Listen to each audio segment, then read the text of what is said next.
கண்ணன் பாட்டு. கண்ணம்மா என் குழந்தை, சொல்ல மழலையிலே கண்ணம்மா, துன்பங்கள் தீர்த்திடுவாய், முல்லை சிரிப்பாலே எனது மூர்க்கம் தவிர்த்திடுவாய், இன்ப கதைகளெல்லாம் உனைப்போல் ஏடுகள் சொல்வதுண்டோ, அன்பு தருவதிலே உனை நேர் ஆகுமோர் தெய்வமுண்டோ. மகாகவி பாரதியார். ஹலோ எவ்ரிவன், இன்னைக்கு நம்ம பார்க்க போற ரெசிபி உளுந்த வடை, இல்லைன்னா மெது வடைன்னு கூட சொல்லலாம். ஒரு கப் முழு உளுந்து எடுத்துக்கலாம். முழு உளுந்துல செய்யும் போது கொஞ்சம் சாஃப்ட்னஸ் நல்லாவே கிடைக்கும். ஸோ உளுந்தை நல்லா வாஷ் பண்ணிட்டு 3-4 மணி நேரம் ஊற வச்சுக்கோங்க. நான் எப்பவுமே ஓவர் நைட்டு தான் ஊற வைப்பேன். எனக்கு அதிகமாக எண்ணெய் கோத்ததில்லை. ஸோ அது எப்படிங்கிறத வீடியோவோட எண்டில் சொல்கிறேன். உளுந்து நல்லா ஊறினதுக்கு அப்புறமா நான் கிரைண்டரில் தான் வடைக்கு மாவு அரைக்க போகிறேன். நீங்கள் மிக்சிலையும் அரைச்சிக்கலாம். பட் கிரைண்டரில் அரைக்கும் பொழுது மாவு நல்ல சாஃப்டாகவே வரும். அதே மாதிரி கிரைண்டர்ல அரைக்கும் போது அதிகமான தண்ணி தேவைப்படாது. ஸோ வடைக்கு ஆயிலும் நிறையவே அப்சர்வ் ஆகாது. நான் 1 கப் உளுந்துக்கு 100-200 ml தண்ணி தான் யூஸ் பண்ணேன். நீங்க ஒரே கோலையே எல்லா தண்ணியையும் ஊத்திடக்கூடாது. அப்பப்போ நம்ம தண்ணியை கொஞ்சம் கொஞ்சமா தெளிச்சு தான் மாவு அரைக்கணும். இப்போ நீங்க பாக்குறது தான் மாவு அரைக்கும் போது வர ஃபர்ஸ்ட் ஸ்டேஜ். ரொம்ப நைஸாவும் இருக்காது, ரொம்ப கோர்ஸாவும் இருக்காது.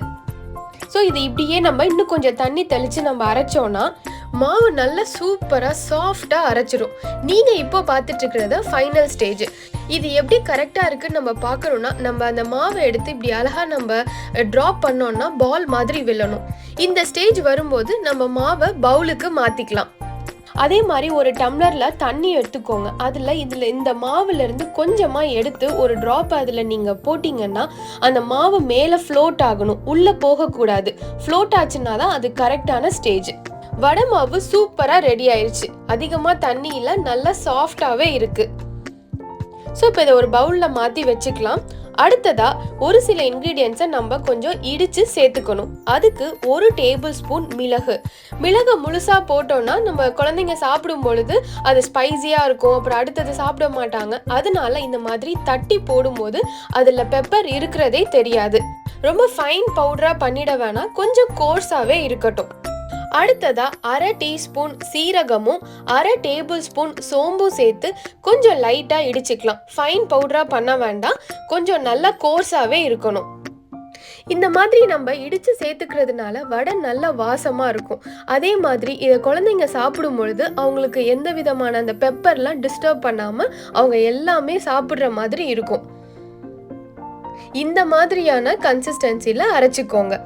அடுத்ததா ஒரு பவுல்ல 20-25 சின்ன வெங்காயம் இல்லைன்னா ஒரு பெரிய வெங்காயமா சாப் பண்ணி அதில் சேர்த்துக்கோங்க. அடுத்தது உங்கள் காரத்துக்கு ஏற்ற மாதிரியா பச்சை மிளகாவும் சேர்த்துக்கோங்க. மிளகும் சேர்த்துருக்கோம், ஸோ அதுக்கு தகுந்த மாதிரி பச்சை மிளகாய் சேர்த்துக்கோங்க.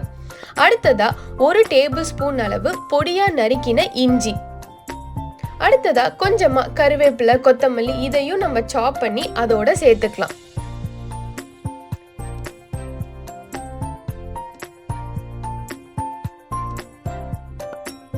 இப்போ அடுத்ததா இப்போ நம்ம இடிச்சு வச்ச மிளகு, சீரகம், சோம்பு அது எல்லாத்தையும் இதோட சேர்த்துக்கிட்டு தேவையான அளவு உப்பும் சேர்த்துக்கிட்டு எல்லாத்தையும் சேர்த்து மிக்ஸ் பண்ணிக்கலாம்.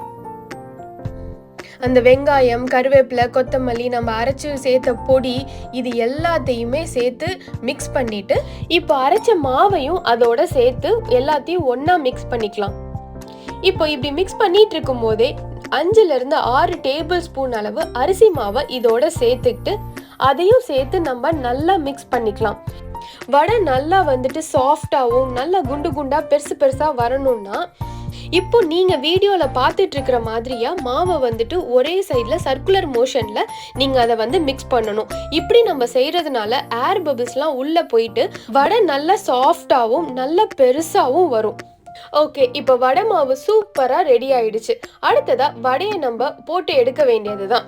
ஒரு தவால வடை போடுறதுக்கு தேவையான அளவு நம்ம எண்ணெய் ஊத்திட்டு எண்ணெய் கொஞ்சம் நல்லா ஹீட் ஆனதுக்கு அப்புறமா மீடியம் ஃப்ளேம்லயே இப்போ நீங்க பார்த்துட்டு இருக்கிற மாதிரியா வடையை நம்ம ஒண்ணா போட்டு எடுக்கலாம். ஒரு பவுல்ல தண்ணியும் வச்சுக்கிட்டு நம்ம கையில லைட்டா தண்ணியை வந்து டிப் பண்ணிட்டு மாவை எடுத்து நம்ம அழகா வடை போட வேண்டியதுதான். இந்த மாதிரி ஷேப்பாக வடை போடுறதுக்கு சம் எக்யூப்மெண்ட்ஸ்லாம் இருக்குன்னு நினைக்கிறேன். பட் நீங்கள் ஃபஸ்ட்டு டைம் செய்கிறீங்கன்னா நீங்கள் கையிலையே போட்டு ட்ரை பண்ணுங்கள். ஃபஸ்ட் டேலேயே ப்ராப்பரான ஷேப் வராது. நம்ம திரும்ப திரும்ப அதை ட்ரை பண்ணிக்கிட்டே இருந்தோன்னா ஒரு நாள் பர்ஃபெக்டாகவே நம்மளும் வடை செஞ்சிடலாம். ப்ராக்டிஸ் மேக்ஸ் பர்ஃபெக்ட் இல்லை. ஸோ அதனால நீங்கள் இதுக்காக எக்யூப்மெண்ட்டோ நமக்கு வராதோ அப்படின்லாம் நினைக்க வேணாம். கண்டிப்பாக இது மாதிரி திரும்ப திரும்ப செஞ்சு பாருங்கள். கண்டிப்பாக சூப்பரான வடையும் ப்ரிப்பேர் பண்ணிடலாம். இது ஃபஸ்ட்டு டைம் வடை ப்ரிப்பேர் பண்ணுறவங்களுக்காக நான் சொல்கிறது. அதே மாதிரி என்னோட சில ஃப்ரெண்ட்ஸும் சொல்லியிருக்காங்க, இந்த ஷேப் வரலை, எப்படி போடுறதுன்னு தெரியல, அந்த மாதிரிலாம் சொல்லியிருக்காங்க. அந்த மாதிரியாக இருக்கிறவங்களுக்காக தான் நான் இதை சொல்கிறேன். ஏன்னா நானும் அதை நிறையாவே எக்ஸ்பீரியன்ஸ் பண்ணியிருக்கேன். எனக்கும் ஃபஸ்ட்டு டைம் ரொம்ப பர்ஃபெக்டாலாம் வரல. பட் திரும்ப திரும்ப அதை செய்யும்பொழுது இந்த மாதிரி சூப்பராகவே வந்துருச்சு. ஓகே, இப்போ நம்மளோட வடை சூப்பர் கிறிஸ்பியாக ரெடி ஆயிடுச்சு. நல்ல வெளியில் கிறிஸ்பியாகவும் உள்ள நல்ல சாஃப்டாகவும் ரொம்ப டேஸ்டியான ஒரு ஹெல்த்தியான ஒரு சூப்பரான ஒரு ஈவினிங் ஸ்நாக்ஸாகவும் சாப்பிட்லாம், மார்னிங் இதை பிரேக்ஃபாஸ்ட்டாகவும் சாப்பிட்லாம். ஸோ நான் வீடியோட ஸ்டார்டிங்கில் சொன்னேன் இல்லையா, நான் உளுந்தை ஓவர் நைட் ஊற வைப்பேன்னு சொல்லி. அது எப்படின்னா, நம்ம இட்லி தோசைக்கு மாவை அரைக்கும் பொழுது இந்த வடைக்குமான மாவையும் சேர்த்து அரைக்கிற மாதிரி பிளான் பண்ணிக்கோங்க. இப்போ நீங்கள் அடுத்த நாள் மார்னிங் தான் நீங்கள் வடை செய்ய போகிறீங்க, இல்லை ஈவினிங் தான் செய்ய போகிறீங்க, ஆனால் மார்னிங்கே மாவு அரைச்சிட்டிங்கன்னா நோ ப்ராப்ளம். நீங்கள் மாவு அரைச்சிட்டு இம்மீடியட்டாக அதை ஃப்ரிட்ஜில் எடுத்து வச்சிடணும். உப்போ தண்ணியோ இல்லை நம்ம வெங்காயம், கருவேப்பிலை, கொத்தமல்லி அந்த மாதிரி எந்த இன்க்ரீடியன்ஸையும் எதுவும் சேர்க்காம பிளெயினாக உளுந்த மாவை மட்டும் இம்மீடியட்டாக ஃப்ரிட்ஜில் எடுத்து வச்சிருங்க. நீங்கள் எப்போ வடை போட போகிறீங்களோ அப்போ ஒரு 10-15 மினிட்ஸ் முன்னாடி எடுத்துட்டு அதுக்கப்புறமா அரிசி மாவு, வெங்காயம், மற்ற இன்க்ரீடியன்ஸ் எல்லாம் சேர்த்து மிக்ஸ் பண்ணி வடை போட்டுக்கலாம். இப்போ நீங்கள் பார்த்துட்டு இருக்க வடை கூட நான் அந்த மாதிரி செஞ்சது தான். உளுந்துல நிறையவே புரோட்டீனும் இருக்குது, பி விட்டமின்ஸும் இருக்கு.